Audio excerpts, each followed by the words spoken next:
ഹരേ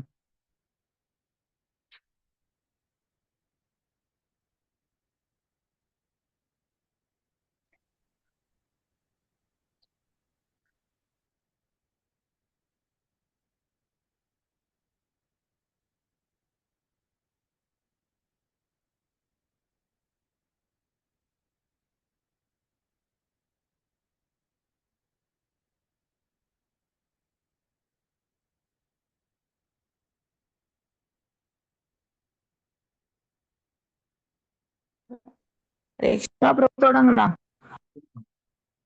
ഹരേ കൃഷ്ണ. എല്ലാവർക്കും പ്രണാമം.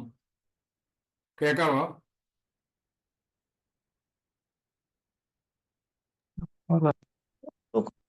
ഡിസ്റ്റർബൻസ് പോലെ ഉണ്ടായിരുന്നു. തുടങ്ങുന്നുണ്ടോ? വരുന്നേ.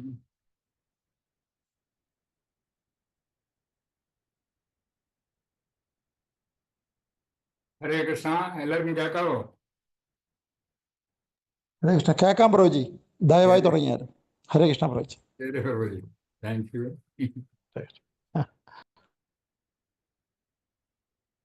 ജയ രാധ മാധവ ജയ കുഞ്ച വിഹാരി, ജയ രാധ മാധവ ജയ കുഞ്ച വിഹാരി, ജയ ഗോപിജന വല്ലഭ ജയ ഗിരിവരധാരി, യശോദാനന്ദന വ്രജ ജനരഞ്ജന ജയ യമുനതിരാവനചാരി,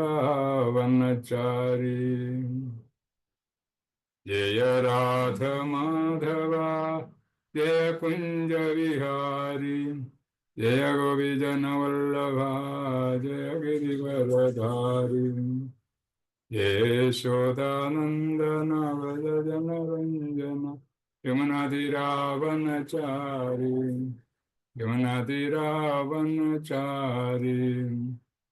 ഹരേ കൃഷ്ണ കൃഷ്ണ കൃഷ്ണ ഹരേ ഹരേ, ഹരേ രാമ രാമ രാമ ഹരേ ഹരേ, ഹരേ കൃഷ്ണ കൃഷ്ണ കൃഷ്ണ ഹരേ ഹരേ, ഹരേ രാമ രാമ രാമ ഹരേ ഹരേ.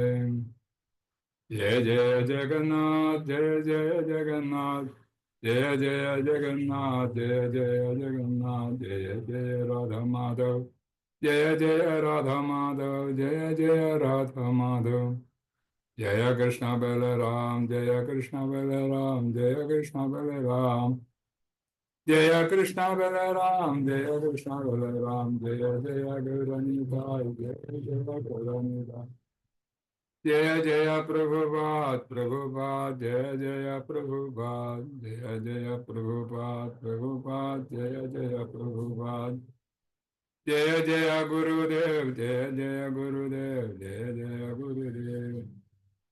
നമ ഓം വിഷ്ണുമതായ കൃഷ്ണപൃഷ്ഠായ ഭൂതലേ ശ്രീമതേ മഹാവിഷ്ണുസ്വാമി നമഃ. നമ ഓം വിഷ്ണുമതായ കൃഷ്ണപൃഷ്ഠായ ഭൂതലേ ശ്രീമതേ ഭക്തിവേദാന്ത സ്വാമി നാമ്നേ.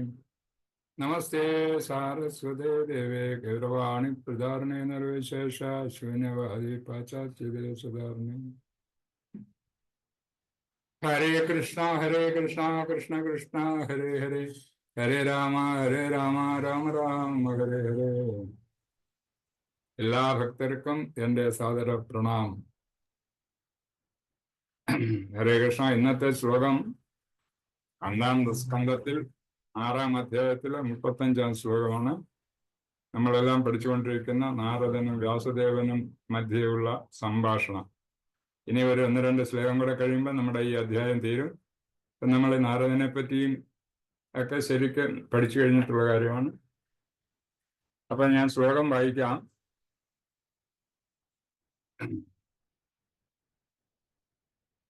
നാരായണം നമസ്കൃത്യ നരം ചൈവ നരോത്തമം ദേവീം സരസ്വതീം വ്യാസം തതോ ജയമുദീര. നഷ്ടപ്രായേഷു ഭദ്രേഷു നിത്യം ഭാഗവത സേവേ ഭക്തിർഭവതി നൈഷ്ടകീ. അപ്പൊ ഇനി ശ്ലോകം വായിക്കാം.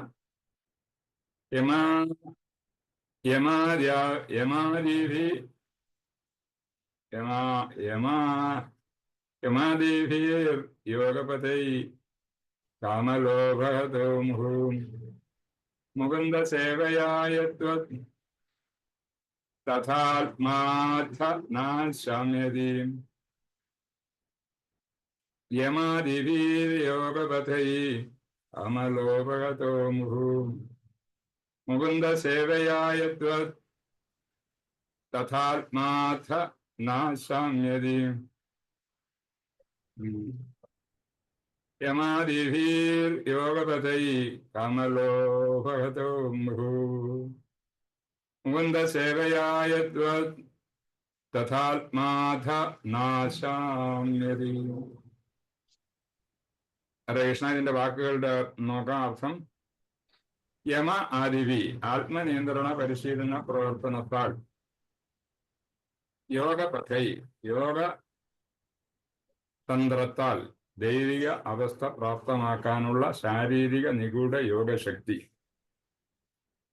കാമ ഇന്ദ്രിയ സംതൃപ്തിക്കായുള്ള അഭിനിവേശം, കാമം, ലോഭ ഇന്ദ്രിയങ്ങളെ സംതൃപ്തിപ്പെടുത്താനുള്ള അത്യാശ, ലോഭം, ഹത നിയന്ത്രിക്കുക, മുഹു സദാ, മുകുന്ദ പരമദിവ്യോത്തം പുരുഷൻ, സേവയ സേവനത്താൽ, യദ്വത് അതേപോലെയാകുന്നു, തഥാ അതുപോലെ, ആത്മാ ആത്മാവ്, അദ്ധ എല്ലാ പ്രായോഗിക ലക്ഷ്യങ്ങൾക്കുമായി, ഞാൻ നിർവാഹിച്ചില്ല, ശാമ്യതി സംതൃപ്തനായി. ശ്രീല പ്രഭുപാദർജി കി ജയ്. വിവർത്തനവും ഭാവാർത്ഥവും. വിവർത്തനം: യോഗതന്ത്രത്താൽ ഇന്ദ്രിയ നിയന്ത്രണം പരിശീലിക്കുന്ന ഒരാൾക്ക് കാമലോഭങ്ങളുടെ സംഭ്രമത്തിൽ നിന്നും ആശ്വാസം ലഭിക്കുമെന്നത് സത്യമാണ്. പക്ഷേ ആത്മാവിന് സംതൃപ്തി നൽകാൻ ഇത് പര്യാപ്തമല്ല. ഈ സംതൃപ്തി പരമദൈവത്വ പുരുഷന്റെ ഭക്തിയുത സേവനത്തിൽ നിന്നും പ്രാപ്തമാകുന്നു. ഭാവാർത്ഥം: ഇന്ദ്രിയ നിയന്ത്രണമാണ് യോഗയുടെ ഉദ്ദേശം. ആസനം, മനനം, അനുഭൂതി, ഇച്ഛാശക്തി, ഏകാഗ്രത, ധ്യാനം, അതീന്ദ്രിയ തലത്തിലുള്ള ലയനം എന്നിങ്ങനെയുള്ള യോഗാഭ്യാസ പരിശീലനത്തിലൂടെ ഇന്ദ്രിയങ്ങളെ നിയന്ത്രിക്കാം. ഇന്ദ്രിയങ്ങൾ വിഷസർപ്പങ്ങളായി കരുതപ്പെടുന്നു. യോഗപ്രക്രിയ അവയെ നിയന്ത്രിക്കാനുള്ളതും ആകുന്നു. അന്യഥ പരമദൈവോത്തമ പുരുഷനായ മുകുന്ദന്റെ അതീന്ദ്രിയ പ്രേമയുത സേവനത്തെ മാർഗമാക്കി ഇന്ദ്രിയ നിയന്ത്രണം വരുത്തുന്ന മറ്റൊരു സമ്പ്രദായത്തെ നാരദമുനി ശ്ലാഘിച്ചു, നിർദ്ദേശിക്കുന്നു.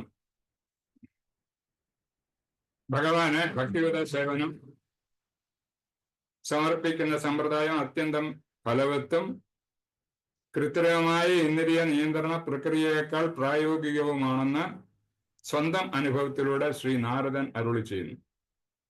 ഭഗവാൻ മുകുന്ദന്റെ സേവനത്തിൽ ഇന്ദ്രിയങ്ങൾ അതീന്ദ്രിയമായി നിയുക്തമാകുന്നു. ആകയാൽ അവ ഇന്ദ്രിയ ആസ്വാദനത്തിൽ വ്യാപൃതരായിത്തീരാൻ യാതൊരു സാധ്യതയുമില്ല.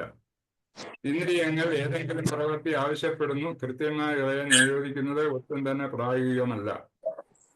എന്തെന്നാൽ ആസ്വാദനത്തിനുള്ള അവസരം ലഭിക്കുമ്പോൾ സത്പതുല്യരായ ഇന്ദ്രിയങ്ങൾ നിശ്ചയമായും അവയുടെ ആനുകൂല്യം മുതലെടുക്കും.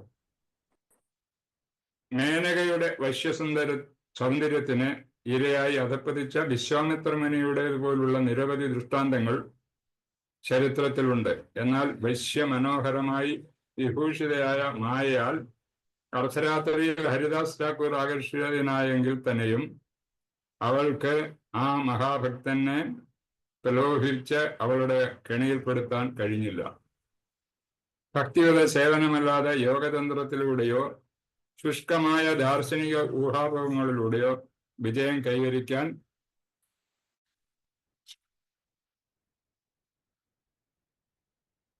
ഒരിക്കലും സാധ്യമല്ല.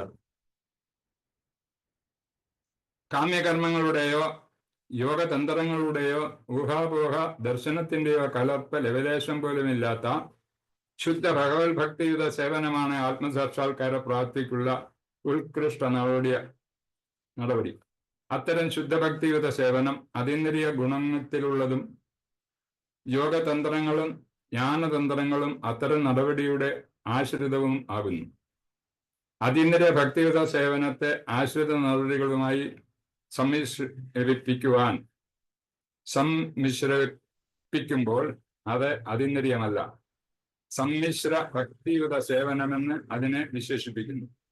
ശ്രീമദ് ഭാഗവത രചയിതാവായ ശ്രീകൾ വ്യാസുദേവൻ ഈ ഗ്രന്ഥത്തിൽ എല്ലാവിധ വ്യത്യസ്ത അതീന്ദ്രിയ സാക്ഷാത്കാര തന്ത്രങ്ങളെയും ഉത്തരോത്തരമായി ആവിഷ്കരിച്ചിരിക്കുന്നു. ഹരേ കൃഷ്ണ.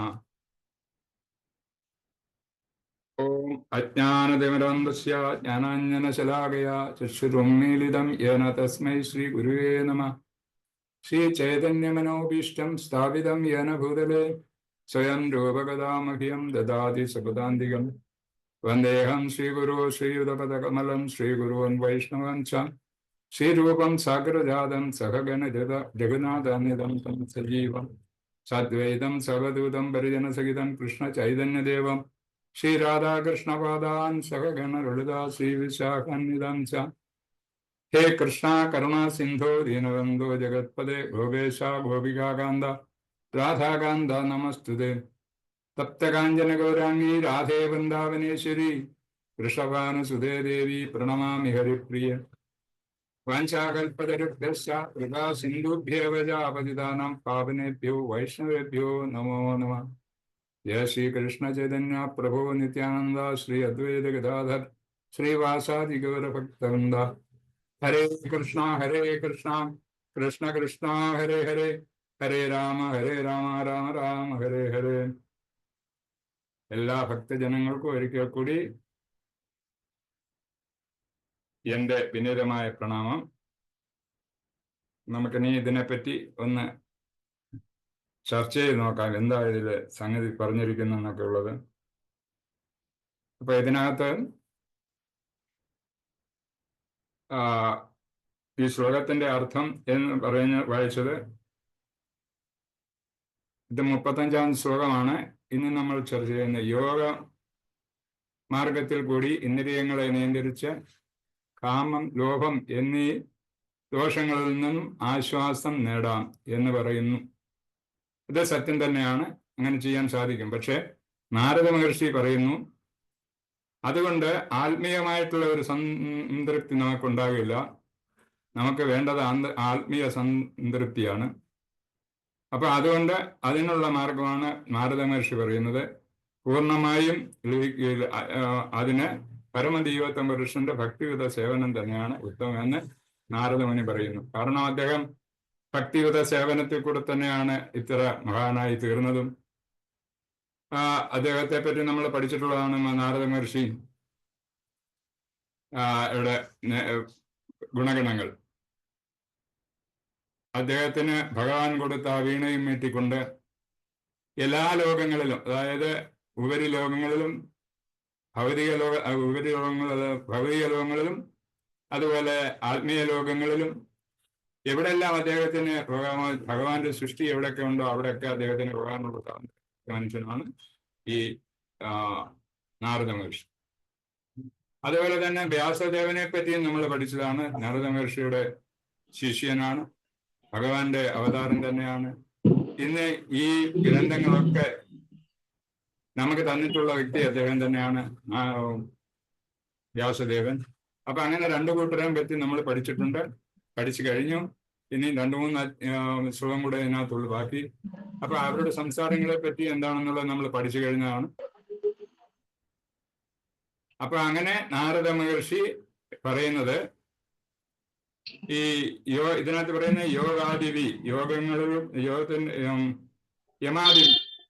യോഗങ്ങളിൽ കൂടി യോഗപ്രക്രിയയിൽ കൂടി ഭഗവാനെ ആത്മസാക്ഷാത്കാരം ചെയ്യാമെന്ന് പറയുന്നുണ്ട്.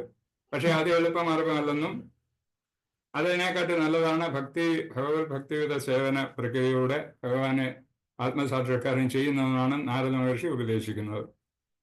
അപ്പൊ അഷ്ടാംഗ യോഗ മാർഗത്തെ കൂടെ ഈ യോഗ യമ ആദിവി എന്ന് പറയുന്ന അഷ്ടാംഗ യോഗത്തിന് ഉള്ള അതിൻ്റെ അഷ്ടാംഗ യോഗ ക്രിയയ്ക്ക് ഉള്ള ഒരു മാർഗമാണ് യമം. അതുപോലെ നിയമം, ആസനം, പ്രാണായാമം, പ്രത്യാഹാരം, ധാരണ, ധ്യാനം, സമാധി, ഇതെല്ലാം തന്നെ ഭഗവാനെ ആത്മസാക്ഷാത്കാരം ചെയ്യിക്കാനുള്ള ഘടകങ്ങളാണ് ഇതൊക്കെ. പക്ഷേ അത് വളരെ പ്രയാസകരവും അത് കൃത്രിമമായ മാർഗമാണെന്നാണ് നാരദ മഹർഷി പറഞ്ഞു കൊടുക്കുന്നത്. നാരദ മഹർഷിയുടെ നിഗമനം, അല്ലെ നാരദ മഹർഷി നമ്മളെ ഉപദേശിക്കുന്നത് ഈ ഇങ്ങനെയുള്ള യോഗ പ്രക്രിയകളിൽ കൂടെ ഭഗവാനെ ആത്മസാക്ഷാത്കാരം ചെയ്യുന്നത് ഒരു കൃത്രിമ മാർഗമാണ്. അതുകൊണ്ട് ഭഗവത് ഭക്തിവിധ സേവനം തന്നെയാണ് ഇതിനു വേണ്ടുന്ന ഏറ്റവും നല്ല മാർഗമെന്ന് നാരദ മഹർഷി പറയുന്നു. അപ്പൊ നാരദ മഹർഷിയുടെ അഭിപ്രായത്തിൽ ഭക്തിവിധ ഭഗവത് സേവനം ആണ് ഏറ്റവും നല്ല മാർഗം ഭഗവാനെ ആത്മീകരിക്കുന്നതിന്. അതായത് നമുക്ക് അത്യാവശ്യം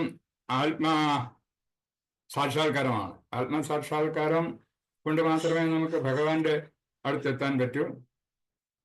കാരണം നമ്മുടെ ലക്ഷ്യം എന്ന് പറയുന്ന ഭഗവത് ധാമത്തിലെത്തുക, അല്ലെങ്കിൽ ഭഗവാന്റെ ആശ്രിതരായി കഴിയുക എന്നുള്ളതാണ് ഓരോ ജീവാത്മാവിന്റെ ലക്ഷ്യം. അങ്ങനെ ആ ലക്ഷ്യത്തിൽ എത്തണമെങ്കിൽ നമ്മുടെ ആത്മസാക്ഷാത്കാരം അത്യാവശ്യമാണ്. നമ്മുടെ ഭക്തി മാർഗത്തിലോട്ട് തിരിയണമെങ്കിൽ തന്നെ എല്ലാ ഇന്ദ്രിയങ്ങളും നമ്മൾ നിയന്ത്രിക്കണം. ഇന്ദ്രിയങ്ങളുടെ നിയന്ത്രണം നമ്മൾ ഏറ്റെടുത്തെങ്കിൽ, അതായത് മനസ്സിൽ ഏറ്റെടുത്തെങ്കിൽ പറ്റൂ. ഇന്ദ്രിയങ്ങൾ സ്വതന്ത്രമായിട്ട് കഴിഞ്ഞാൽ ആ ഇന്ദ്രിയങ്ങൾക്കുള്ള ആഗ്രഹം എന്ന് പറയുന്നത് ഭൗതികമായിട്ടുള്ള ചിന്തകളാണ്. അതായത് എങ്ങനെ ഭൗതികമായ രീതിയിൽ കൂടുതൽ സന്തോഷിക്കാനുള്ള മാർഗം. അതായത് ഇങ്ങനെ നമ്മൾ തേടിക്കൊണ്ടേയിരിക്കും ഏതെല്ലാം വിധത്തിൽ നമുക്ക് സുഖസൗകര്യങ്ങൾ. പക്ഷെ ആ സുഖസൗകര്യങ്ങളൊന്നും യഥാർത്ഥമല്ല. അത് ആത്മീയ സാക്ഷാത്കാരത്തിൽ കൂടി കിടുന്ന സുഖസൗകര്യങ്ങളാണ് നമുക്ക് ആനന്ദം തരുന്നത്. അപ്പൊ അങ്ങനെ നമുക്ക്, അതായത് ജീവാത്മാവിന് ആനന്ദം ലഭിക്കണമെങ്കിൽ ഈ ഇന്ദ്രിയങ്ങളെ നിയന്ത്രിച്ച് പ്രവർത്തിച്ചെങ്കിലേ പറ്റൂ. ഇന്ദ്രിയങ്ങളെ എന്തിനു വേണ്ടി നിയന്ത്രിക്കുന്നു എന്ന് വെച്ചാൽ മനസ്സിന്റെ നിയന്ത്രണത്തിൽ ഇന്ദ്രിയങ്ങൾ പ്രവർത്തിക്കണം. ഭഗവാന്റെ സേവയാണ് നമ്മുടെ ലക്ഷ്യം. ആ ലക്ഷ്യത്തിൽ എത്തണമെങ്കിൽ ഇന്ദ്രിയങ്ങൾ നിയന്ത്രണത്തിലായിരിക്കണം. ഭൗതികമായ ആനന്ദം തേടി ഇന്ദ്രിയങ്ങൾ സ്വതന്ത്രമായി അലയാൻ പാടില്ല. അങ്ങനെ അലയുമ്പോൾ ഏതെങ്കിലും കാര്യങ്ങളിൽ നമ്മുടെ ആത്മീയ ചിന്ത വിട്ടിട്ട് മറ്റു കാര്യങ്ങളിലോട്ട് ഇന്ദ്രിയങ്ങൾ പോകും എന്ന് പറയുന്നുണ്ട്. ആ ഇന്ദ്രിയങ്ങൾക്കുള്ള ഒരു അവരുടെ ആ സത്വം, അതായത് അവരുടെ ഇന്ദ്രിയങ്ങൾക്ക് എപ്പോഴും ഇങ്ങനെ ഭഗവാനെ ചിന്തിക്കണമെന്നൊന്നുമല്ല. അവർക്ക് ഏറ്റവും കൂടുതൽ എന്തൊക്കെ സന്തോഷം, ഇന്ദ്രിയ സന്തോഷം എന്തൊക്കെയാണെന്നുള്ളത് അതിങ്ങനെ പോയിക്കൊണ്ടിരിക്കും. അപ്പൊ അങ്ങനെ വിടാൻ പാടില്ല എന്ന് പറയുന്നു. ഇന്ദ്രിയങ്ങളെ നിയന്ത്രിക്കുന്നതിന് ഏറ്റവും നല്ല മാർഗം ഭക്തിവിധ ഭഗവത് സേവനം തന്നെയാണെന്നും പറയുന്നുണ്ട്. ഇവിടെ നാരദൻ അങ്ങനെയാണ് പറഞ്ഞു തന്നിരിക്കുന്നത്. അതായത് മുകുന്ദന്റെ സേവനം. മുകുന്ദൻ എന്ന് പറഞ്ഞാൽ പരമജീവോത്തമ പുരുഷനായ ശ്രീകൃഷ്ണ ഭഗവാൻ, അല്ലെങ്കിൽ ഭഗവാൻ, അതാണ് മുകുന്ദൻ. ഭഗവാൻ തന്നെ മുകുന്ദന്റെ പേര് ഒരു പേരാണ് മുകുന്ദൻ. അനേകം പേരുകളുള്ളത് ഒരു പേരാണ് മുകുന്ദൻ. അപ്പൊ മുകുന്ദന്റെ സേവ തന്നെയാണ് ഇന്ദ്രിയങ്ങളെ നിയന്ത്രിക്കാനുള്ള ഏറ്റവും നല്ല മാർഗം എന്ന് പറയുന്നു. ഇതാണ് സ്വാഭാവികമായിട്ടുള്ള രീതി. എല്ലാ ഇന്ദ്രിയങ്ങളും ഭഗവാന്റെ സേവയിൽ നിരതമായിരിക്കണം. എങ്കിൽ മാത്രമേ നമുക്ക് ഭക്തിയുത ഭഗവത് സേവനം ചെയ്യാൻ സാധിക്കൂ. ഭക്തിയുത ഭഗവത് സേവനം എന്ന് പറയുന്നത് തന്നെ നമ്മുടെ എല്ലാ ഇന്ദ്രിയങ്ങളും ഭഗവാന്റെ സേവനത്തിന് ഉപയോഗിക്കുക എന്നുള്ളതാണ്. അപ്പൊ ഈ ഭക്തിയുത ഭഗവത് സേവനം ചെയ്യുന്നത് കൊണ്ട് എന്താണ് നമുക്ക് പ്രയോജനമെന്ന് നമ്മുടെ ഭക്തി രസാമൃത സിന്ധുയിൽ പറയുന്നുണ്ട്. അതിനകത്ത് 6 കാര്യങ്ങൾ പറയുന്നുണ്ട്. ഇങ്ങനെ ഭക്തിയുത ഭഗവത് സേവനം നമ്മൾ ചെയ്താൽ എന്താണ് പറയാനുള്ളത് മുമ്പും പറഞ്ഞിട്ടുള്ളതാണ്. പക്ഷെ ഒന്നുകൂടെ ഓർമ്മിപ്പിക്കാം. ശുദ്ധമായ ഭക്തിയുത സേവനം എല്ലാ തരത്തിലുള്ള ഭൗതിക ദുഃഖങ്ങളിൽ നിന്നും ഉടൻ മോചനം അരുളുന്നു. ഭൗതികമായിട്ടുള്ള ദുഃഖങ്ങൾ എന്തെല്ലാം നമുക്കുണ്ടോ അതിൽ നിന്നൊക്കെ മോചനം കിട്ടാനുള്ള ഏറ്റവും നല്ല മാർഗം എന്ന് പറയുന്ന ഭക്തിയുത ഭഗവത് സേവനം തന്നെയാണ്. അതുപോലെ തന്നെ അടുത്തതായി പറയുന്നത് 6 കാര്യങ്ങളാണ് പറയുന്നുണ്ട്. പരിശുദ്ധ ഭക്തി സേവനം, അത് എല്ലാ മാർഗങ്ങളുടെയും തുടക്കമാണെന്നാണ് പറയുന്നത്. ഇപ്പൊ ഭഗവാന്റെ അടുത്ത് പോകാനുണ്ടെങ്കിൽ നമ്മുടെ ജീവിതം ശരിയായ രീതിയിൽ നടത്തിക്കൊണ്ട് പോകണമെന്നുണ്ടെങ്കിൽ അത് ഭക്തിയുത ഭഗവത് സേവനം ആണ് നല്ല മാർഗം. അതുകൊണ്ട് എല്ലാ മംഗളകാര്യങ്ങളുടെയും തുടക്കം പരിശുദ്ധ ഭക്തിയുത സേവനം തന്നെയാണെന്ന് പറയുന്നു. അത് ഒരാളെ സ്വയം അതീന്ദ്രിയ ആനന്ദത്തിൽ എത്തിക്കുന്നു. ഈ ഭക്തിയുത ഭഗവത് സേവനം ചെയ്യുന്ന വ്യക്തികൾ അതീന്ദ്രിയ ആനന്ദത്തിൽ, അതീന്ദ്രിയം എന്ന് പറഞ്ഞാൽ ഇന്ദ്രിയ സുഖങ്ങൾക്ക് അതീതമായിട്ടുള്ളത്. അതീന്ദ്രിയ ആനന്ദത്തിൽ ഇംഗ്ലീഷിൽ ട്രാൻസ്ചെൻഡന്റ് എന്ന് പറയും. അങ്ങനെ അതീന്ദ്രിയ തലത്തിലേക്ക് എത്തിക്കുന്നു. അത് ഒരാളെ സ്വയം അതീന്ദ്രിയ തലത്തിലേക്ക് എത്തിക്കുന്നു. പരിശുദ്ധമായ ഭക്തി സേവനം വളരെ വിരളമായി മാത്രം ലഭിക്കുന്നതാണെന്ന് പറയുന്നുണ്ട്. അത് ഭക്തിയുടെ പരിശുദ്ധമായ ഭക്തിയുടെ സേവനത്തെ പറ്റി നമ്മൾ പഠിച്ചിട്ടുണ്ട്.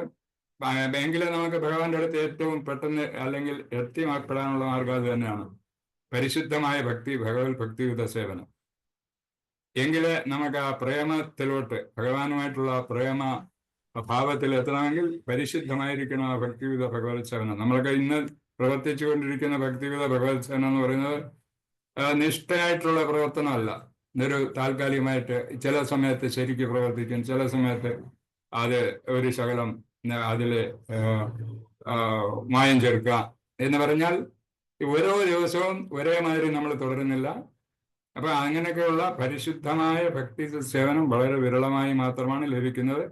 അതുകൊണ്ട് നമ്മൾ പരിശുദ്ധമായ ഭക്തിയുത ഭഗവത് സേവനത്തിലോട്ട് വരാൻ ശ്രമിക്കണം. ശുദ്ധമായ ഭക്തി സേവനത്തിൽ നിരതരായിരിക്കുന്നവർ മോക്ഷം പോലും ആഗ്രഹിക്കുന്നില്ല. നമ്മൾ 5 തരത്തിലുള്ള മോക്ഷത്തിനെ പറ്റി പഠിച്ചിട്ടുണ്ട്. അപ്പൊ അങ്ങനെയുള്ള ഒരു മോക്ഷവും നമുക്ക് ആവശ്യമില്ല. എന്താ നമ്മുടെ ലക്ഷ്യം എന്ന് വെച്ചാൽ അത് ഭഗവാന്റെ സേവനം എപ്പോഴും ചെയ്തുകൊണ്ടിരിക്കുക. അതായത് ഭഗവാൻ ഗോലോക വൃന്ദാവനത്തിലെത്തുക, ഭഗവാന്റെ പാദങ്ങളിൽ സേവനം ചെയ്തുകൊണ്ടേയിരിക്കുക. അതാണ് നമ്മുടെ ലക്ഷ്യവും നമ്മുടെ സ്വരൂപവും അത് തന്നെയാണ്. അപ്പൊ ഈ പരിശുദ്ധമായ ഭഗവത് ഭക്തിയുത സേവനം ചെയ്യുകയാണെങ്കിൽ നമുക്ക് ആ ഒരു ലക്ഷ്യത്തിൽ എത്തിച്ചേരാൻ പറ്റും. അതാണ് ഭഗവത് ഭക്തിയുത സേവനത്തിന്റെ കാര്യം പറഞ്ഞത്, അതുകൊണ്ടുള്ള പ്രയോജനം. അപ്പൊ ഈ ഭഗവത് ഭക്തിയുത സേവനം ശരിക്ക് ചെയ്യണമെങ്കിൽ അതിന് എന്തൊക്കെയുണ്ട് മാർഗങ്ങൾ എന്നുള്ളത് ചൈതന്യ ശിക്ഷാമൃതത്തിൽ പറയുന്നുണ്ട്. അത് നമ്മൾ നേരത്തെ പല പ്രാവശ്യം പറഞ്ഞിട്ടുള്ളതാണ്. എങ്കിലും ഇങ്ങനെയൊക്കെ ആണെങ്കിലും ഭക്തിയുത സേവനം വേണ്ടതുപോലെ നിർവഹിക്കുന്ന ഒരുവൻ താഴെ പറയുന്ന തത്വങ്ങൾ പൊതുവിൽ അംഗീകരിക്കണം. ഇതൊക്കെ നമ്മൾ മറന്നു പോകുന്ന കാര്യമാണ്. അതുകൊണ്ട് ഞാൻ വീണ്ടും വീണ്ടും ഇത് ഓർമ്മിപ്പിക്കുന്നത്. ഭക്തിയുത ഭഗവത് സേവനം ശരിക്ക് എങ്ങനെ നിർവഹിക്കാം, അതിനുവേണ്ടി എന്തൊക്കെയാണ് നമ്മൾ ചെയ്യേണ്ടത്, അതിനെപ്പറ്റി ഈ പുസ്തകത്തിൽ പറയുന്നുണ്ട്. ഞാൻ എനിക്ക് കാണാതെ പറയാൻ ഓർമ്മ നിൽക്കത്തില്ല, അതുകൊണ്ട് അങ്ങനെയൊന്നും ചെയ്യാൻ പറ്റത്തില്ല. അതുകൊണ്ട് പുസ്തകം നോക്കി ഞാൻ അതിനെപ്പറ്റി വിശദീകരിക്കാം. ഒരു വിശ്വസനീയനായ ആത്മീയ ഗുരുവിനെ ശരണം പ്രാപിക്കുക. ഇതൊക്കെ നമ്മൾ പല പ്രാവശ്യം പറഞ്ഞിട്ടുള്ള കാര്യമാണ്. എങ്ങനെ ഭക്തിയുത ഭഗവത് സേവനത്തിലേക്ക് എങ്ങനെ തിരിയാം, അതിനെപ്പറ്റി ആദ്യമായിട്ട് ആവശ്യമുള്ളത് നമ്മുടെ വിശ്വസനീയനായ ആത്മീയ ഗുരുവിനെ ശരണം പ്രാപിക്കുക. ഇത് പ്രത്യേകിച്ച് പറയാൻ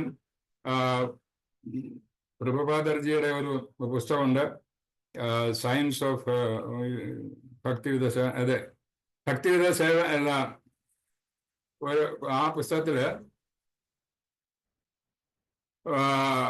എങ്ങനെയുള്ള ആയിരിക്കണം ഒരു ഗുരു എന്ന് പറഞ്ഞാൽ ഇന്നത്തെ കാലത്ത് ഗുരുക്കന്മാർ പല വിധത്തിലുണ്ട്. നമ്മുടെ പരമ്പരയുമായിട്ട് വന്നിട്ടുള്ള ഗുരുക്കന്മാരുണ്ട്, അല്ലാതെയുള്ള ഗുരുക്കന്മാരുണ്ട്, ഇത് അഭിനയിച്ച് നടക്കുന്ന ചില ഗുരുക്കന്മാരുണ്ട്. അപ്പൊ അങ്ങനെയുള്ള ഗുരുക്കന്മാരെ ഒക്കെ നമ്മൾ മനസ്സിലാക്കിക്കൊണ്ട് അതിന്റെ ലക്ഷണങ്ങളൊക്കെ പറയുന്നുണ്ട്. അതൊക്കെ മനസ്സിലാക്കി നല്ല ഒരു ഗുരു, അതായത് വിശ്വസ്തനായ ഗുരു, അതായത് പരമ്പരയിൽ കൂടെ വന്നിട്ടുള്ളതും നമ്മുടെ ഗുരു പരമ്പരയിൽ ഉള്ള ഗുരു, തരികടയൊന്നും ഇല്ലാത്ത ഗുരു, അങ്ങനെയുള്ള ഇപ്പൊ ഇന്നത്തെ കാലത്തേക്ക് ഉണ്ട്. അതുകൊണ്ടാണ് പറയുന്നത്. അപ്പൊ അങ്ങനെ ഒരു വിശ്വസ്തനായ ഗുരുവിന്റെ ശരണം പ്രാപിക്കണം. പിന്നെ ആത്മീയ ഗുരുവിൽ നിന്ന് ദീക്ഷ സ്വീകരിക്കുക. അത് സ്വീകരിച്ചിട്ടുള്ളവർക്ക് അറിയാമല്ലോ എങ്ങനെയാണ് ദീക്ഷ സ്വീകരിക്കണം, അതിന്റെ ഘടകങ്ങൾ എന്തൊക്കെയാണൊക്കെ. അപ്പൊ ആ ആത്മീയ ഗുരുവിൽ നിന്നും നമുക്കൊരു ഒരു ഒരു ഒരു പ്രതിജ്ഞ കിട്ടുകയാണ്, ഏത് സമയത്തും ഞാൻ രക്ഷിച്ചു കൊള്ളാം, പക്ഷെ നീ ഞാൻ പറയുന്ന കാര്യങ്ങളൊക്കെ അനുസരിച്ചിരിക്കണം, എല്ലാ യമനിയമങ്ങളൊക്കെ പാലിക്കണം. നമ്മുടെ അങ്ങനെയുള്ള കാര്യങ്ങളൊക്കെ അത് ഗുരു ഒരു സത്യപ്രതിജ്ഞ കൊടുക്കും, ഇങ്ങനെ ഭഗവാനെ ഏത് വിധത്തിൽ ആരാധിക്കണം എന്നൊക്കെ ഉള്ളത്. അപ്പൊ അങ്ങനെ ഒരു ആത്മീയ ഗുരുവിൽ നിന്നും ദീക്ഷ സ്വീകരിക്കണം. എങ്കിലേ നമ്മുടെ ഭക്തിക്കൊരു ഒരു നിഷ്ഠ ഉണ്ടാകത്തുള്ളൂ. ആത്മീയ ഗുരുവിനെ പരിചരിക്കുക, അതും ഭഗവത്ഗീതയിൽ പറഞ്ഞിട്ടുണ്ട് എങ്ങനെ പരിചരിക്കണമെന്നും. ആത്മീയ ഗുരുവിനെ വേണ്ട വിധത്തിൽ നമ്മൾ പരിചരിച്ചെങ്കിൽ മാത്രമേ അദ്ദേഹത്തിൽ നിന്ന് നമുക്ക് ഏത് വിധത്തിൽ മറ്റ് പ്രവൃത്തികൾ നടത്താനുള്ള നമ്മുടെ സംശയങ്ങളൊക്കെ മാറിക്കിട്ടാനും ഭഗവത്ഗീത ഭാഗവതമൊക്കെ എങ്ങനെ പഠിക്കണം, ഇതൊക്കെ അദ്ദേഹത്തിൽ നിന്ന് നമ്മൾ മനസ്സിലാക്കുക. അതിന്റെ ഉദാഹരണത്തിന് ഇവിടെ പറയുന്ന വ്യാസദേവനും നാരദ മഹർഷിയും അവർ രണ്ടും ഗുരുക്കന്മാരും ശിഷ്യനുമാണ്, ഗുരുവും ശിഷ്യനുമാണ്. അപ്പൊ അദ്ദേഹം പറഞ്ഞു കൊടുക്കുന്നു, അദ്ദേഹത്തിന്റെ വൃത്താന്തങ്ങളൊക്കെ വ്യാസദേവന് പറഞ്ഞു കൊടുക്കുന്നു, ശിഷ്യന്.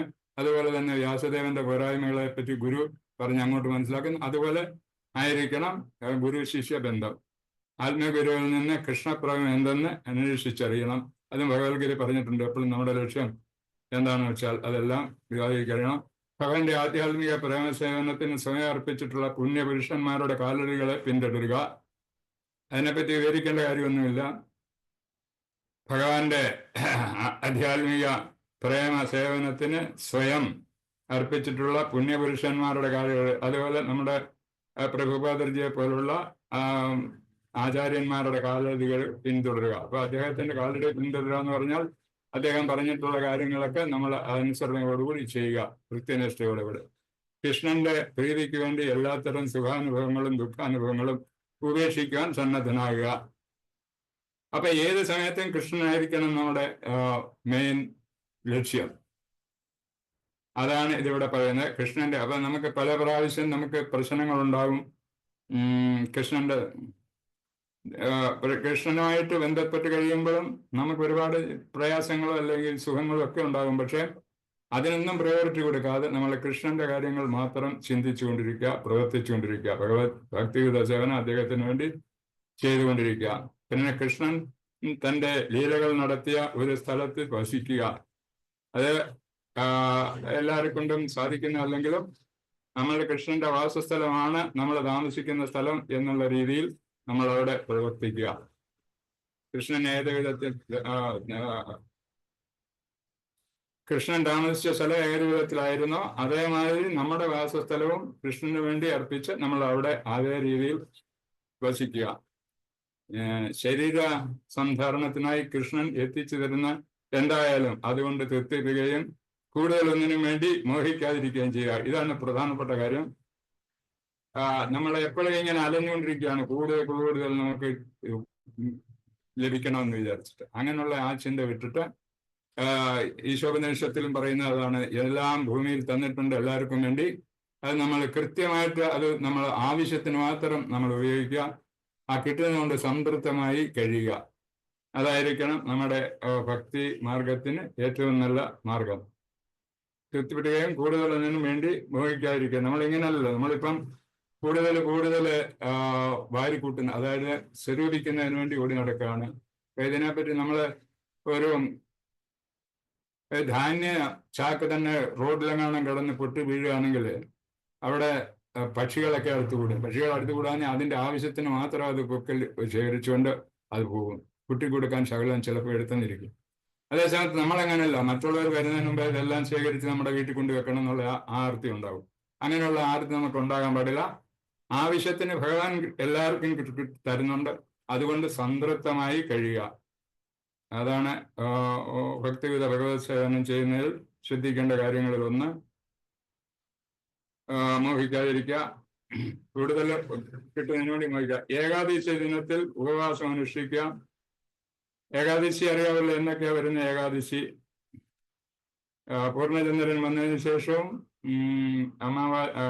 അമാവാസിക്ക് ശേഷമുള്ള ദിവസമാണ് ഈ ഏകാദശി, 11ാമത്തെ ദിവസം. പൗർണമാസിക്ക് ശേഷമുള്ള 11ാം ദിനത്തിലും അമാവാസിക്ക് ശേഷമുള്ള 11ാം ദിനത്തിലുമാണ് വരുന്നത്. ആ ദിവസങ്ങളിൽ ധാന്യങ്ങളോ അന്നങ്ങളോ പയറുവർഗ്ഗങ്ങളോ ഭക്ഷിക്കരുത്. പരിമിതമായ തോതിൽ കായ്കറികളും പാലും മാത്രം ഭക്ഷിക്കുകയും ഹരേ കൃഷ്ണ കീർത്തനം, ധാർമ്മിക ഗ്രന്ഥപരമായ പാരായണവും കൂടുതലായി നടത്തുകയും ചെയ്യണം. ഇതൊക്കെ നമ്മൾ ചെയ്യുന്ന കാര്യമെങ്കിലും അറിയാം. പുതിയതായിട്ട് ആരെങ്കിലും വന്നിട്ടുണ്ടെങ്കിൽ അവർക്ക് വേണ്ടി പറയുന്നു. ഭക്തന്മാരോടും ഗോക്കളോടും വൃക്ഷം പോലെയുള്ള പാവന വൃക്ഷങ്ങളോടും ആദരവ് പ്രകടിപ്പിക്കണം. ഇത്രയാണ് പ്രധാനപ്പെട്ടത്. ഇനിയും ഭക്തിഗത സേവനത്തിന്റെ പാത പിന്തുടരുവാൻ തുടങ്ങുന്ന പുതുഭക്തർക്ക് ഈ 10 പല കാര്യങ്ങൾ ഇനി പറയുന്നുണ്ട്. ഇതിനകത്ത് നമ്മുടെ നാമം ജപിക്കുന്ന കാര്യത്തെ പറ്റി പറയുന്നുണ്ട്, അപരാധങ്ങളെ പറ്റി. എന്തൊക്കെ അപരാധം കൂടാതെ നാമം ജപിക്കണം. അതും ഭക്തിയുത ഭഗവത് സേവനത്തിൽ വരുന്നതാണ്. അതെല്ലാവർക്കും അറിയുന്നതാണല്ലോ, അതുകൊണ്ട് ഞാൻ പറയുന്നില്ല. അപ്പൊ ഇതൊക്കെയാണ് ഭഗവത് ഭക്തിയുത സേവനം ചെയ്യുന്നതിന്റെ രീതികൾ. അപ്പൊ ഇനി നമുക്ക് പ്രഭുപാദർജി ഈ ഇവിടെ പറഞ്ഞിട്ടുള്ള കാര്യം എന്താന്ന് നോക്കാം. ഭാവാർത്ഥത്തിൽ പറഞ്ഞിട്ടുള്ള കാര്യങ്ങൾ വ്യാസദേവന്റെ അന്വേഷണങ്ങളെ സംതൃപ്തമാക്കാൻ, ഹരേ കൃഷ്ണ, ക്ഷമിക്കണം. ഭാവാർത്ഥത്തിൽ പറയുന്നത് ഇന്ദ്രിയ നിയന്ത്രണമാണ് യോഗയുടെ ഉദ്ദേശം. ആസനം, മനനം, അനുഭൂതി, ഇച്ഛാശക്തി, ഏകാഗ്രത, ധ്യാനം, അതിൻ്റെ തരത്തിലുള്ള ധ്യാനം എന്നിങ്ങനെ, അതാണ് മുമ്പ് പറഞ്ഞ ആ അഷ്ടാംഗ യോഗത്തിന്റെ കാര്യങ്ങളൊക്കെ. അതിലൊക്കെ നമ്മൾ എല്ലാം ചെയ്തിട്ട് ആ 8 കാര്യങ്ങളും ചെയ്ത് കംപ്ലീറ്റ് ആയെങ്കിൽ മാത്രമേ നമുക്ക് മനസ്സിനെ നിയന്ത്രിക്കാൻ പറ്റൂ. ആ നിയന്ത്രണം എന്ന് പറയുന്നതും അത് കൃത്യമായിട്ടുള്ള നിയന്ത്രണമാണ്. അത് താൽക്കാലികമാണ്. എപ്പോഴാണ് അതിന് മാറ്റങ്ങൾ വരുന്നതെന്ന് നമുക്ക് അറിയാൻ സാധിക്കത്തില്ല. അങ്ങനെ വന്നിട്ടുള്ള കാര്യങ്ങളെ പറ്റി താഴെ പറയുന്നുണ്ട്. എങ്ങനെയുള്ള യോഗാഭ്യാസ പരിശീലനത്തിലൂടെ ഇന്ദ്രിയങ്ങളെ നിയന്ത്രിക്കാം. ഇന്ദ്രിയങ്ങൾ വിഷസർപ്പങ്ങളായി കരുതപ്പെടുന്നു. യോഗ പ്രക്രിയ അവയെ നിയന്ത്രിക്കാനുള്ളതുമാകുന്നു. അന്യത പരമദൈവത്വം കൃഷ്ണനായ മുകുന്ദന്റെ അതിന്റെ പരമേത സേവനത്തെ മാർഗമാക്കി ഇന്ദ്രിയ നിയന്ത്രണം വരുത്തുന്ന മറ്റൊരു സമ്പ്രദായത്തെ നാരദമുനി പറയുന്നു. അപ്പൊ ഇത് രണ്ടുമാണ് 2 വിധത്തിലുള്ള, ഒന്ന് യോഗമാർഗവും രണ്ടാമതുള്ളത് ഭക്തിഗത ഭഗവത് സേവനത്തിൽ കൂടെയുള്ള മാർഗവും. ഇതിനെപ്പറ്റി ഇന്ദ്രിയങ്ങളെ നിയന്ത്രിക്കുന്നതിനെ പറ്റി ഭഗവത്ഗീതയിലെ 2-ാം അധ്യായത്തിലെ 58-ാം ശ്ലോകത്തിൽ പറയുന്നുണ്ട്. എങ്ങനെ ഒരു ഭക്തന്റെ അല്ലെങ്കിൽ ഒരു ഭക്തിഗത ഭഗവത് സേവനം ചെയ്യുന്ന ഒരു ഭക്തന്റെ ഇന്ദ്രിയങ്ങൾ ഏത് വിധത്തിലായിരിക്കണം. 58-ാം ശ്ലോകത്തില് 2-ാം അധ്യായം 58-ാം ശ്ലോകത്തിൽ അതില് പ്രഭുപാദർജി പറയുന്നതാണ്. കൃഷ്ണൻ പറഞ്ഞത് കൊടുത്തത് അതിനെപ്പറ്റി പ്രഭുപാദർജി വിവരിക്കുന്നതാണ്. യഥാ സംഹരതേ ചായം കൂർമോ അംഗാനീവ സർവശാ ഇന്ദ്രിയാർത്ഥേഭ്യ തസ്യ പ്രജ്ഞ പ്രതിഷ്ഠിത. ഇതിനകത്ത് പറയുന്നത് ഇന്ദ്രിയങ്ങൾ ഇതുപോലെ ആയിരിക്കണം. ഇന്ദ്രിയങ്ങൾ എന്ന് പറയുന്നുണ്ട്. തന്റെ അവയവങ്ങളെ തോടിനുള്ളിലേക്ക് വലിക്കുന്നത് പോലെ ഇന്ദ്രിയങ്ങളെ വിഷയങ്ങളിൽ നിന്ന് പിൻവലിക്കാൻ കഴിയുന്നവനാണ് സ്ഥിതപ്രജ്ഞൻ. അത് ആവശ്യമുള്ള മാത്രം ഇന്ദ്രിയങ്ങളെ പ്രവർത്തിപ്പിക്കുക. നമ്മൾ പറയുന്ന ആ പ്രവർത്തനം തന്നെ കൃഷ്ണന് വേണ്ടിയുള്ള പ്രവർത്തനങ്ങളായിരിക്കണം. അതിന്റെ ഭാവാർത്ഥത്തിലും പ്രഭുപാദർജി പറയുന്നു, ഇച്ഛാനുസരണം ഇന്ദ്രിയങ്ങളെ നിയന്ത്രിക്കാനുള്ള കഴിവാണ് യോഗിയുടെയും ഭക്തന്റെയും ആത്മജ്ഞാനിയുടെയും ലക്ഷണം. നമ്മുടെ ഇച്ഛ അനുസരിച്ച് വേണം ഇന്ദ്രിയങ്ങൾ പ്രവർത്തിപ്പിക്കേണ്ടത്. നിയന്ത്രണമില്ലാത്ത ഇന്ദ്രിയങ്ങളാണെങ്കിൽ അവിടെ നമ്മുടെ ഇച്ഛയ്ക്കനുസരിച്ച് പ്രവർത്തിക്കാൻ പറ്റത്തില്ലല്ലോ. നമ്മൾ കിഴക്കോട്ട് പോകുമ്പോൾ പടിഞ്ഞാറോട്ട് പോകുന്ന ഇന്ദ്രിയങ്ങൾ, അതായത് നമ്മൾ വിചാരിക്കാത്ത ഭാഗങ്ങളിലേക്ക് ഇന്ദ്രിയങ്ങൾ ചിലപ്പോൾ സഞ്ചരിച്ചുകൊണ്ടിരിക്കുന്നു. വർത്തമാനം പറയേണ്ട ഭഗവാന്റെ കാര്യങ്ങൾ സംസാരിക്കുന്നതിന് പകരം രാഷ്ട്രീയ കാര്യങ്ങളിലോട്ട് പോകുന്ന ഇന്ദ്രിയങ്ങൾ, അതായത് നാക്കൊക്കെ ഉണ്ടല്ലോ അത്. അപ്പൊ അങ്ങനെ കേൾക്കുന്ന പലയിടത്തും ഭഗവാന്റെ പ്രസംഗം കേൾക്കുന്നതിന്, അല്ലെ ഭഗവാന്റെ ലീലകളെ പറ്റി കേൾക്കുന്നതിന് പകരം ആ സമയത്ത് ടിവിക്കകത്ത് വെച്ച് സീരിയൽ കേൾക്കുക, ഇങ്ങനെയൊക്കെയുള്ള അത് കേൾക്കാനുള്ള മോഹം ഉണ്ടാകാം. അതാണ് ഇന്ദ്രിയങ്ങളെ നിയന്ത്രിക്കാത്തതിനുള്ള മാർഗം. ഒരു യോഗിയുടെ ഭക്തിന്റെ ഇന്ദ്രിയങ്ങൾ നിയന്ത്രിക്കാനുള്ള കഴിവ് യോഗിക്കുണ്ടായിരിക്കണം. അതായത് ഈ ഭക്തനായാലും ശരി യോഗിയായാലും ശരി അവനവന്റെ ഇന്ദ്രിയങ്ങളെ നിയന്ത്രിക്കാനുള്ള കഴിവുണ്ടാക്കണം. ഭൂരിപക്ഷം ആളുകളും ഇന്ദ്രിയങ്ങൾക്ക് അടിമപ്പെട്ടവരും അവരുടെ ഹിതപ്രകാരം, അതായത് ആ ഇന്ദ്രിയങ്ങളുടെ ഹിതപ്രകാരം പ്രവർത്തിക്കുന്നവരുമാണ്. ഇത് നമ്മൾ സർവ്വത നമ്മുടെ രാജ്യത്ത് കണ്ടുകൊണ്ടിരിക്കുകയാണ്. എന്തെല്ലാം പ്രവൃത്തി ഇന്ന് സാധാരണ ഇത് TV തുറന്നു വെച്ചാലും ശരി, പേപ്പർ നോക്കിയാലും ശരി, എല്ലാം ഇതാണ് നടക്കുന്നത്. തോന്നുന്നതുപോലെ അവരവരുടെ ഇന്ദ്രിയങ്ങൾ പോയിക്കൊണ്ടിരിക്കുക. അതിന് തക്ക മാർഗഭ്രംശം വന്നുകൊണ്ടേയിരിക്കുന്നുണ്ട് ഈ കലിയുഗത്തിൽ. അപ്പൊ അങ്ങനെ ഉള്ള ഇന്ദ്രിയങ്ങൾ പോകാൻ പാടില്ല എന്ന് പറയുന്നുണ്ട്. ആ ഇന്ദ്രിയങ്ങൾ നിയന്ത്രിക്കാനുള്ള കഴിവ് ഭക്തനുണ്ടായിരിക്കണം, അതുപോലെ യോഗിക്കും ഉണ്ടായിരിക്കണം എന്ന് പറഞ്ഞു. എങ്ങനെയിരിക്കുന്ന ഉത്തരമാണുണ്ട്. ഇന്ദ്രിയങ്ങളെ വിഷപ്പാമ്പുകളോട് ഉപമിക്കാറുണ്ട്. നമ്മുടെ ഇതിന്റെ ഭാവാർത്ഥത്തിലും പറയുന്ന, നമ്മുടെ ഈ ശ്ലോകത്തിന്റെ ഭാവാർത്ഥത്തിലും പ്രഭുപാദർജി പറയുന്നുണ്ട്. ഇത് തന്നെയാണ് പറയുന്നത്. ഇന്ദ്രിയങ്ങളെ വിഷപ്പാമ്പുകളോട് ഉപമിക്കാറുണ്ട്. എന്താന്ന് വെച്ചാൽ ആ വിഷപ്പാമ്പുകളെ നമുക്ക് നിയന്ത്രിക്കാൻ പറ്റത്തില്ല, അത് അതിന്റെ സ്വതന്ത്രമായിട്ട് പോയിക്കൊണ്ടിരിക്കുക. അങ്ങനെ ഇന്ദ്രിയങ്ങളെ വിടാൻ പാടില്ല എന്നാണ് പറയുന്നത്. നിയന്ത്രണത്തിന് വഴങ്ങാതെ പെരുമാറാനാണ് അവയ്ക്കിഷ്ടം. അതായത് ആ വിഷപ്പാമ്പുകൾക്കും അതുപോലെ തന്നെ നമ്മുടെ നിയന്ത്രണമില്ലാത്ത ഇന്ദ്രിയങ്ങൾക്കും അവരുടെ ഇഷ്ടം പോലെ പ്രവർത്തിക്കാനുള്ള ഇഷ്ടമാണ് അവർക്ക്. യോഗിയാവട്ടെ ഭക്തനാവട്ടെ പാമ്പാട്ടിയെ പോലെ ഈ സർപ്പങ്ങളെ നിയന്ത്രിക്കാനുള്ള കഴിവ് നേടണം.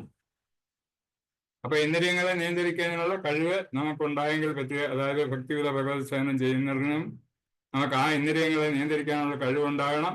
ആ കഴിവുണ്ടാകുന്ന മാർഗത്തെ പറ്റിയാണ് ഈ ശ്ലോകത്തിൽ പറയുന്നത്. 2 വിധത്തിലുള്ള മാർഗങ്ങളുണ്ടെന്നും, ഒന്ന് യോഗമാർഗവും മറ്റേത് ഭക്തിയുത ഭഗവത് സേവന മാർഗവും. ഭക്തിയുത ഭഗവത് സേവന മാർഗമാണ് നല്ലതെന്ന് നാരദജി പറയുന്നു. അതുപോലെ തന്നെ പ്രഭുപാദിജിയും ഇതിനകത്ത് പറയുന്നത് അങ്ങനെ തന്നെയാണ്. അയാൾ ഒരിക്കലും അവയെ തന്നിഷ്ടപ്രകാരം പെരുമാറാൻ വിടാറില്ല. ഭക്തന്മാരായാലും ശരി യോഗികളായാലും ശരി. ധർമ്മശാസ്ത്രങ്ങളിൽ വിധി നിഷേധാത്മകങ്ങളായ പല നിബന്ധനകളും കാണാം. സുഖാനുഭവങ്ങൾ ചുരുക്കി ആ വിധി നിഷേധങ്ങളെ അനുസരിക്കാൻ കഴിയാത്തവർക്ക് കൃഷ്ണാവബോധത്തിൽ ഉറച്ചു നിൽക്കാനാവില്ല. ആമ ഇതിന് നല്ലൊരു ഉദാഹരണമാണ്. അതിനെ എപ്പോൾ വേണമെങ്കിലും അവയുടെ അവയവങ്ങളെ ഉൾവലിക്കാം. ആമയെ എല്ലാവരും കണ്ടിട്ടുണ്ടായിരിക്കുമല്ലോ. ആമയെ ആവശ്യമുള്ളപ്പോൾ മാത്രമേ തല വെളിയിൽ കാണിക്കുള്ളൂ. അതേമാതിരി ഇന്ദ്രിയങ്ങൾ നമുക്ക് ഇച്ഛാനുസരണം മാത്രമായിരിക്കണം. നമ്മുടെ ഇന്ദ്രിയങ്ങൾ ഏത് വിധത്തിൽ പ്രവർത്തിക്കണം? ഭഗവാന്റെ കാര്യത്തിലാണോ പ്രവർത്തിക്കേണ്ടത്? അത് രാഷ്ട്രീയ കാര്യത്തിലാണോ? അല്ലെങ്കിൽ മറ്റുള്ളവരെ ദ്രോഹിക്കാനുള്ള കാര്യത്തിലാണോ? ഇതൊക്കെ നമ്മുടെ ഇച്ഛാനുസരണം ചെയ്യാനുള്ള കഴിവ്, അതായത് നല്ല കാര്യത്തിൽ എപ്പോഴും പ്രവർത്തിക്കാനുള്ള ഇന്ദ്രിയങ്ങളെ യോഗ്യരാക്കിയെടുക്കണം. നമ്മുടെ ഇച്ഛ അനുസരിച്ച് മാത്രമായിരിക്കണം നമ്മുടെ ഇന്ദ്രിയങ്ങൾ പ്രവർത്തിക്കേണ്ടത്. അതുപോലെ കൃഷ്ണാവബോധമുള്ളവർ ഇന്ദ്രിയങ്ങളെ ഭഗവത് സേവനത്തിന് വേണ്ടുന്ന പ്രത്യേക ആവശ്യങ്ങൾക്കായി ഉപയോഗപ്പെടുത്തുന്നു. ഭക്തി എന്ന് പറയുന്നത് തന്നെയാണ് നമ്മുടെ ഇന്ദ്രിയങ്ങളൊക്കെ തന്നെ ഭഗവത് സേവനത്തിന് വേണ്ടി മാത്രം ഉപയോഗിക്കുക. അതാണ് ഭക്തിയുടെ ഒരു ഡെഫിനിഷൻ കൊടുക്കുന്നത്. അതാണ് ഭക്തി എന്ന് പറയുന്നത്. നമ്മുടെ ഇന്ദ്രിയങ്ങൾ എല്ലാം എല്ലാ ഇന്ദ്രിയങ്ങളും ഭഗവാന്റെ സേവനത്തിന് മാത്രം ഉപയോഗിക്കുക. മറ്റു സന്ദർഭങ്ങൾ ഉൾവലിക്കും, അല്ലാതെ സന്ദർഭങ്ങൾ നിശബ്ദരായിരിക്കുക, അല്ലെങ്കിൽ എല്ലാ ഇന്ദ്രിയങ്ങളും നിയന്ത്രിച്ചു വെക്കുക. സ്വന്തം തൃപ്തിക്കായി ഇന്ദ്രിയങ്ങളെ ഉപയോഗിക്കുന്നതിന് പകരം അവയെ ഭഗവത് സേവനത്തിനായി അർപ്പിക്കുക. സ്വന്തം ഇഷ്ടത്തിന് പ്രവർത്തിപ്പിക്കുന്നതിന് പകരമായിട്ട് അവയെ ഭഗവത് സേവനത്തിനായി ഉപയോഗിക്കണം എന്ന് പ്രഭുപാദർജി പറയുന്നു. സ്വന്തം ഇഷ്ടം എന്ന് പറഞ്ഞാൽ നമുക്ക് ചിലപ്പോൾ മറ്റു കാര്യങ്ങളിൽ സിനിമ കാണുന്നതിനോ അല്ലെങ്കിൽ TV കാണുന്നതിനോ അല്ലെങ്കിൽ കളികൾ കാണുന്നതോ രാഷ്ട്രീയമായിട്ട് അടി ഉണ്ടാകുമ്പോൾ അവിടെ പോകാനോ ഇങ്ങനെയൊക്കെ ഉള്ള സന്ദർഭങ്ങൾ ഉണ്ടാകും. പക്ഷെ അതിലൊന്നും പങ്കെടുക്കാതെ നമ്മളുടെ സ്വന്തം കാര്യം എന്ന് പറയുന്നത് കൃഷ്ണ അവബോധം, കൃഷ്ണനെ കാണുക, അല്ലെങ്കിൽ കൃഷ്ണന്റെ കാര്യങ്ങൾ ചെയ്യുക. അതിനുവേണ്ടി നമ്മുടെ ഇന്ദ്രിയങ്ങളെ നിയന്ത്രിച്ചു നിർത്തണം. അർജുനന് ലഭിക്കുന്ന ഉപദേശം ഇന്ദ്രിയങ്ങളെ സദാ കൃഷ്ണ സേവനത്തിൽ വ്യാപ്തമാക്കുന്നതിനായിരുന്നു ഉദാഹരണമാണ്. അവയെ ഉള്ളിൽ ഒതുക്കാൻ കഴിയുന്ന ആമയുടേത് അത് ഉദാഹരണം. അപ്പൊ ഇതാണ് ആ ശ്ലോകത്തിൽ പറഞ്ഞ 58-ാം ശ്ലോകത്തിൽ പറഞ്ഞിരിക്കുന്നത്. അതുപോലെ നമ്മുടെ ഇന്ദ്രിയങ്ങൾ നമ്മുടെ ഇച്ഛ അനുസരിച്ച് പ്രവർത്തിക്കാനുള്ള കഴിവുണ്ടാക്കിയെങ്കിൽ മാത്രമേ നമുക്ക് ഭഗവത് ഭക്തിയുത സേവനം ശരിയാൻ വീണം നടത്താൻ സാധിക്കൂ എന്ന് പറയുന്നു. അതിന് ഏറ്റവും നല്ല മാർഗം ഭക്തിയുത സേവനം തന്നെയാണെന്ന് നാരദജി വ്യാസദേവനോട് പറയുന്നു. ഇന്ദ്രിയ നിർണയ പ്രയോഗം ഇവിടെ നാരദൻ. അപ്പൊ ഇതുവരെ പറഞ്ഞത് നമ്മുടെ ഭാവാർത്ഥത്തിൽ പ്രഭുപാദർജി പറഞ്ഞത് മനസ്സിലാക്കാൻ വേണ്ടി പറഞ്ഞതാണ് നമ്മുടെ ഭഗവത്ഗീതയിൽ. ഭഗവത്ഗീതയിൽ പറഞ്ഞിട്ടുള്ള കാര്യങ്ങളൊക്കെ പറഞ്ഞു കഴിഞ്ഞു. വ്യാപകരായി തീരാൻ യാതൊരു സാധ്യവുമില്ല. ഇന്ദ്രിയ ഏതെങ്കിലും പ്രവൃത്തി ആശയപ്പെടുന്നു, കൃത്യമായി അവയെ നിരോധിക്കുന്ന ഒട്ടും. അപ്പൊ ഇന്ദ്രിയങ്ങളെ പിന്നെ പറയുന്നത് നമ്മുടെ ഇന്ദ്രിയങ്ങളെ ഇതുപോലുള്ള യോഗമാർഗത്തിൽ കൂടെ നിയന്ത്രിച്ച് നിർത്തിയാൽ, അല്ലെങ്കിൽ കൂടുതലായിട്ട് കൃത്രിമമാർഗത്തിൽ കൂടെ ഇന്ദ്രിയങ്ങളെ നിയന്ത്രിച്ച് നിർത്തിയാൽ അവ എപ്പോഴെങ്കിലും സ്വാതന്ത്ര്യം കിട്ടുന്ന സമയത്ത് അവരുടെ സ്വതന്ത്രമുള്ള ആ ഇന്ദ്രിയങ്ങൾക്ക് ഏറ്റവും കൂടുതൽ ഇഷ്ടം ഏതാന്ന് വെച്ചാൽ അങ്ങോട്ട് പോകും. അതിൽ നിന്ന് നിയന്ത്രിക്കണം എന്ന് പറയുന്നുണ്ട്. ഏത് വസ്തുവായാലും നമ്മൾ പ്രഷർ കൊടുത്ത് അത് മനഃപൂർവ്വം നിയന്ത്രിക്കാൻ പോകുമ്പം അത് നിയന്ത്രിക്കാൻ വലിയ പ്രയാസമാകും. അതിന് ആരെ നിയന്ത്രിക്കാൻ പോകുന്നു ആ വസ്തു അവർക്ക് ഇഷ്ടപ്പെടുകയില്ല. അപ്പൊ അങ്ങനെ നിർബന്ധമായിട്ട് നമ്മൾ ആരെയും നിയന്ത്രിക്കാൻ സാധിക്കത്തില്ല. നമ്മുടെ ഇന്ദ്രിയങ്ങളായാലും ശരി നിർബന്ധമായിട്ട് നിയന്ത്രിക്കാൻ സാധിക്കത്തില്ല. അതിനു വേണ്ടുന്ന കാര്യങ്ങൾ നമ്മുടെ ഇഷ്ടമനുസരിച്ച് ഭഗവാന്റെ കാര്യങ്ങൾ ചെയ്യുന്നതിന് വേണ്ടിയിട്ട് നമ്മുടെ ഇന്ദ്രിയങ്ങളെയൊക്കെ സജ്ജമാക്കി നിർത്തുക. ഏതവസരത്തിലും ഭഗവാന്റെ കാര്യങ്ങളെ പറ്റി ചെയ്യുന്നതിന് ഇന്ദ്രിയങ്ങളെ പ്രാപ്തരാക്കി നിർത്തുക. അപ്പൊ അങ്ങനെ വരുമ്പോൾ ഇന്ദ്രിയങ്ങൾ മറ്റു ഭാഗത്തോട്ട് ചലിക്കത്തില്ല. സ്വതന്ത്രമായിട്ടുള്ള ആഗ്രഹത്തിന് വേണ്ടി ആ ഇന്ദ്രിയങ്ങൾ പോവില്ല എന്ന് പറയുന്നുണ്ട്. സർപ്പതുല്യമായ ഇന്ദ്രിയങ്ങൾ നിശ്ചയമായും അവയുടെ ആനുകൂല്യം മുതലെടുക്കുമെന്ന് പറയുന്നു. അപ്പൊ ഇന്ദ്രിയങ്ങൾ എപ്പോഴും സ്വതസിദ്ധമായ ഒരു ജീവിക്ക് കിട്ടിയിട്ടുള്ള സ്വതസിദ്ധമായ ചില വിചാരങ്ങളൊക്കെ ഉണ്ട്. ഇപ്പൊ കുട്ടികള് നടക്കുക എന്ന് പറയുന്നത് സ്വതസിദ്ധമായിട്ട് കിട്ടിയിട്ടുള്ള കാര്യമാണ്. അത് എങ്ങനെയായിരുന്നു അത് നടക്കാൻ അത് ശീലിക്കും. നമ്മൾ അതിനെ പരിശീലിപ്പിക്കുന്ന മാത്രമേ ഉള്ളൂ. അപ്പൊ അതുപോലെ ഓരോ ഇന്ദ്രിയങ്ങൾക്കും അതേമാതിരി സ്വതസിദ്ധമായ കാര്യങ്ങളുണ്ട്. സംസാരിക്കുന്ന നാക്ക് ഉപയോഗിക്കുന്നു, ഭക്ഷണം കഴിക്കുന്നതിന് വായ ഉപയോഗിക്കുന്നു. അതുപോലെ ഓരോ പ്രവൃത്തി ചെയ്യുന്നതിന് ഉള്ള ഇന്ദ്രിയങ്ങളുണ്ട്. പക്ഷെ അത് നമ്മൾ വേണ്ട വിധത്തിൽ അത് നിയന്ത്രിച്ചില്ല എങ്കിൽ അത് അമിതമായിട്ടുള്ള ആഹാരം കഴിക്കുക.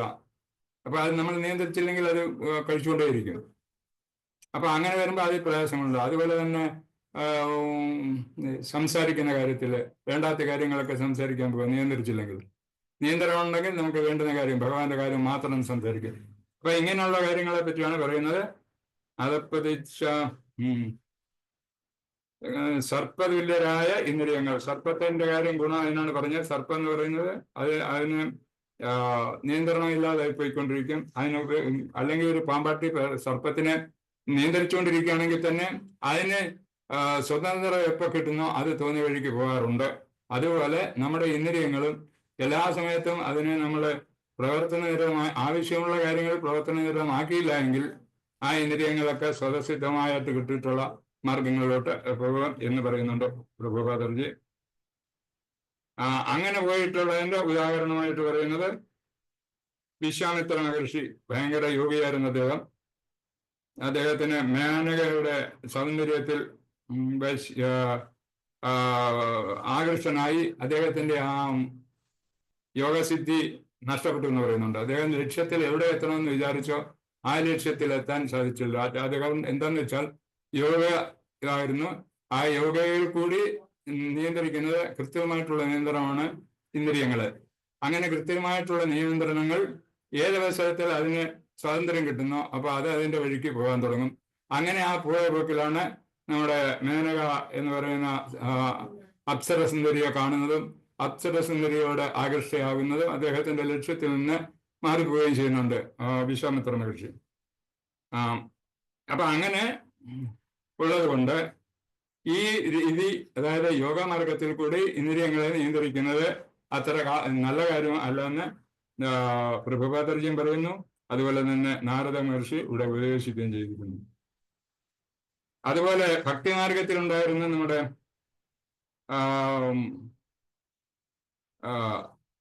ഹരിദാസ് ഠാക്കൂർ, അദ്ദേഹത്തിന്റെ മാർഗം ഭക്തിമാർഗമായിരുന്നു. അതായത് ഭഗവത് ഭക്തിയുത സേവനം ചെയ്തിട്ട് അദ്ദേഹത്തിന്റെ ഇന്ദ്രിയങ്ങളെ നിയന്ത്രിച്ചുകൊണ്ടിരുന്ന വ്യക്തിയാണ് ഹരിദാസ് ഠാക്കൂർ. അദ്ദേഹത്തിന്റെ കഥകൾ എല്ലാവർക്കും അറിയാം. അദ്ദേഹത്തിന്റെ ഭക്തി മാർഗത്തിൽ നിന്ന് അദ്ദേഹത്തെ പിന്തിരിപ്പിക്കാൻ വേണ്ടി മായാദേവി ഒരു അപ്സര അല്ല ഒരു സുന്ദരിയായ സ്ത്രീയുടെ വേഷത്തിൽ അവിടെ എത്തുകയും അദ്ദേഹത്തിന്റെ നാമജപം, ഏറ്റവും കൂടുതൽ നാമജപം നടക്കുന്നതും അദ്ദേഹമായിരുന്നു ഹരിദാസ് ഠാക്കൂർ. അപ്പൊ അദ്ദേഹത്തിന്റെ ആ നാമജപ പ്രക്രിയയെ മുടക്കാൻ വേണ്ടി രാത്രി അവിടെ എത്തുന്നു. പക്ഷെ അദ്ദേഹം ഈ സ്ത്രീയെ, ഈ മായാദേവിയെ ഭക്തിയായിട്ട് മാറ്റുകയുണ്ട്. ആ സ്റ്റോറി എല്ലാവർക്കും അറിയാം, അതുകൊണ്ട് അതിനെപ്പറ്റി ഞാൻ കിടക്കുന്നില്ല. അപ്പൊ അങ്ങനെ ഒരു യോഗ കൂടി വരുന്നവരുടെ ഇന്ദ്രിയങ്ങൾക്കുണ്ടാകുന്ന കുഴപ്പങ്ങളും ഭക്തിമാർഗത്തിൽ കൂടെ ഇന്ദ്രിയങ്ങളെ നിയന്ത്രിക്കുന്ന ഒരു വ്യക്തിക്കുണ്ടാകുന്ന ഗുണങ്ങളും അതിനെപ്പറ്റിയാണ് ഈ ഉദാഹരണത്തിൽ കൂടെ ഇവിടെ നമ്മൾ പറഞ്ഞ് മനസ്സിലാക്കുന്നത്. അപ്പൊ അതുകൊണ്ട് ഭക്തിമാർഗം, ഭക്തിയുത ഭഗവത് സേവനത്തിൽ കൂടെ ഇന്ദ്രിയങ്ങളെ നിയന്ത്രിക്കുന്നതാണ് ഏറ്റവും നല്ലതെന്ന് പ്രഭുപാദർജി ഇവിടെ സമർത്ഥിക്കുന്നു. ഭക്തിയുത സേവനം അല്ലാതെ യോഗതന്ത്രങ്ങളിലൂടെയോ ശുഷ്കമായ ദാർശനിക ഊഹാഭവങ്ങളിലൂടെയോ വിജയം കൈവരിക്കാൻ ഒരിക്കലും സാധ്യമല്ല. നമ്മുടെ ലക്ഷ്യം എന്ന് പറയുന്നത്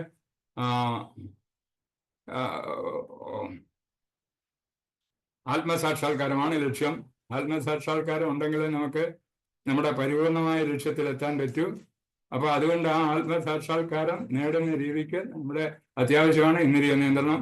ആ ഇന്ദ്രിയ നിയന്ത്രണം ഏത് വിധത്തിൽ നമുക്ക് നിയന്ത്രിക്കാം എന്നുള്ളതിനെ പറ്റി ഉദാഹരണം 2 വിധത്തിൽ എന്ന് പറയുന്നു.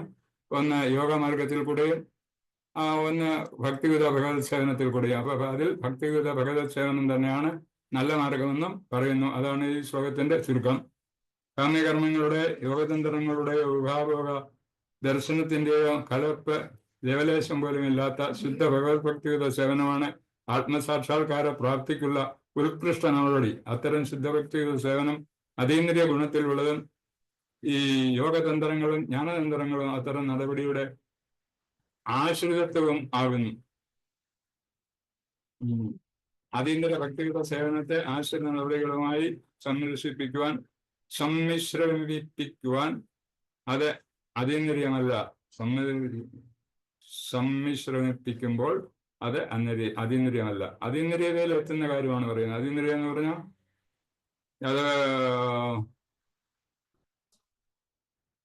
ഇന്ദ്രിയങ്ങൾക്ക് ഉപരിയായിട്ടുള്ള, ഇന്ദ്രിയങ്ങളുടെ നിയന്ത്രണത്തിന് ഉപരിയായിട്ടുള്ള അതീന്ദ്രിയത്തിൽ എത്തുമ്പോൾ മാത്രമേ നമുക്ക് ഭഗവാനുമായിട്ട് അടുത്ത ബന്ധം പുലർത്താൻ സാധിക്കൂ. അതീന്ദ്രിയമായിട്ടുള്ള ഭഗവാന്റെ കാര്യങ്ങളെല്ലാം അതീന്ദ്രിയമാണ്. ഭഗവാന്റെ രൂപം, ഭഗവാന്റെ സംസാരങ്ങൾ, ഇതെല്ലാം അതീന്ദ്രിയമായിട്ടുള്ള കാര്യങ്ങളാണ്. അപ്പൊ അതീന്ദ്രിയതയിൽ എത്തണമെങ്കിൽ അതീന്ദ്രിയ ഭക്തിയുത സേവനത്തെ ആശ്രിത നടപടിയായിട്ട് വിചാരിക്കാൻ പാടില്ല. അങ്ങനെ അതാണ് പറയുന്നത് അവിടെ. അതീന്ദ്രിയ ഗുണത്തിലുള്ളതും യോഗതത്വങ്ങളും ജ്ഞാനതന്ത്രങ്ങളും അത്തരം നടപടിയെല്ലാം അതായത് ഈ ഭഗവാനെ സാക്ഷാത്കരിക്കുന്നതിനുള്ള ഒരു സബോർഡിനേറ്റ് രീതി എന്നാണ് പറയുന്നത്. സമ്മിശ്ര ഭക്തിയുത സേവനം അതിനെ വിശേഷിപ്പിക്കുന്നു. ശ്രീമദ് ഭാഗവത രചിതാവായ ശ്രീല വ്യാസദേവൻ ഈ ഗ്രന്ഥത്തിൽ എല്ലാവിധ വ്യത്യസ്ത അതീന്ദ്രിയ സാക്ഷാത്കാര തന്ത്രങ്ങളെയും ഉത്തരോത്തരമായി ആവിഷ്കരിച്ചിരിക്കുന്നു. അപ്പൊ ഇനി നമ്മളെ ഭാഗവതത്തില് അതീന്ദ്രിയ സാക്ഷാത്കാരം എങ്ങനെ സ്വായത്തമാക്കാൻ പറ്റും എന്നതിനെ പറ്റി അടുത്ത അധ്യായങ്ങളിലൊക്കെ ഭഗവാൻ വ്യാസദേവൻ വിവരിച്ചിട്ടുണ്ടെന്ന് പറയുന്നുണ്ട് പ്രഭുപാദർജി. അപ്പൊ ഇത്രയൊക്കെ ഉള്ളു നമുക്ക് ഈ ഒരു ശ്ലോകത്തെ പറ്റി വിവരിക്കാൻ. പിന്നെ